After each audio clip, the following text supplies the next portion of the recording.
कई बार हम परिस्थितियों के कारण या फिर भावनाओं में बहकर कुछ ऐसे फैसले कर देते हैं जिससे हमारा कर्म प्रभावित होता है। आपको कर्म क्यों करना चाहिए? आज हम आपको भगवान शिव और किसान की कथा के बारे में बताने जा रही है। तो चलिए फिर शुरू करते हैं। नमस्कार दोस्तों, ओम वाइब्स चैनल पर आप सभी का स्वागत है। अगर आप भी महादेव के भक्त हैं तो कमेंट में हर हर महादेव जरूर लिखें। तो चलिए शुरू करते हैं आज की प्रस्तुति। हम सभी व्यक्ति को अपना काम बड़ी निष्ठा और निस्वार्थ भावना से करना चाहिए। गीता में भी भगवान श्री कृष्ण ने कहा है कि कर्म करो, लेकिन फल की चिंता मत करो, क्योंकि कर्म करना ही व्यक्ति के अधिकार में है, उस कर्म के फल की प्राप्ति नहीं। कई बार हम परिस्थितियों के कारण या फिर भावनाओं में बहकर कुछ ऐसे फैसले कर देते हैं जिससे हमारा कर्म प्रभावित होता है। आपको कर्म क्यों करना चाहिए? तो आज हम आपको कर्म से ही जुड़ी भगवान शिव और किसान की कथा के बारे में बताने जा रहे हैं।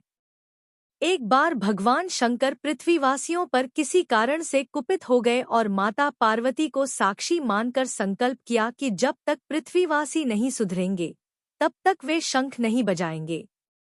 देव जानते थे कि शंकर भगवान शंख बजाएंगे तभी बरसात होगी। इससे पृथ्वी पर घोर अकाल पड़ गया। पानी की एक बूंद तक नहीं बरसी। धरती पर त्राहिमाम मच गया। ऐसे में एक दिन भगवान शंकर पार्वती आकाश में विचरण कर रहे थे तो उन्होंने एक अजीब दृश्य देखा कि एक किसान भरी दोपहरी में चिलचिलाती धूप में खेत की जुताई कर रहा है। पसीने में नहाया मगर अपनी धुन में बहुत मगन। जमीन पत्थर की तरह सख्त हो गई थी, फिर भी वह जीजोड़ मेहनत कर रहा था।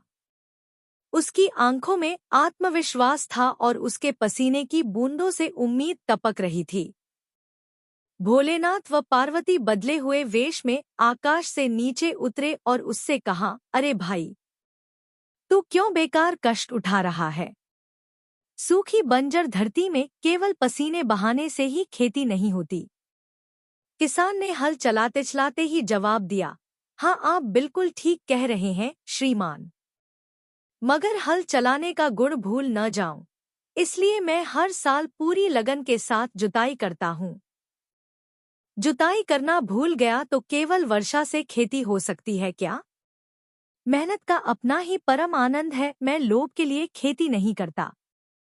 किसान की बात सुनकर महादेव को भी लगा कि मैं भी तो परम आनंद की अनुभूति के लिए ही शंख बजाता हूँ। मुझे भी शंख बजाए। एक बरस बीत गए, कहीं मैं शंख बजाना भूल तो नहीं गया। उन्होंने तुरंत अपनी झोली से शंख निकाला और जोर से शंख में फूंक लगा दी। तभी चारों ओर बादल की घटाएं उमड़ पड़ी, बिजली चमकने लगी और जोरदार बारिश होने लगी। इस वर्षा के स्वागत में किसान के पसीने की बूंदें पहले ही खेत में गिरकर चमक रही थी। इस कहानी के माध्यम से यह बताया गया है कि हमें किसी भी परिस्थितियों में मेहनत करना नहीं छोड़ना चाहिए। तो दोस्तों, आज के लिए बस इतना ही। उम्मीद करते हैं हमारे द्वारा दी गई जानकारी आपको पसंद आई होगी।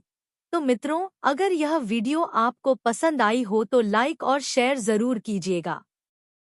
अगर आपने हमारे चैनल को सब्सक्राइब नहीं किया है तो जरूर करिए और हाँ, वीडियो को अंत तक देखने के लिए आपका बहुत बहुत धन्यवाद।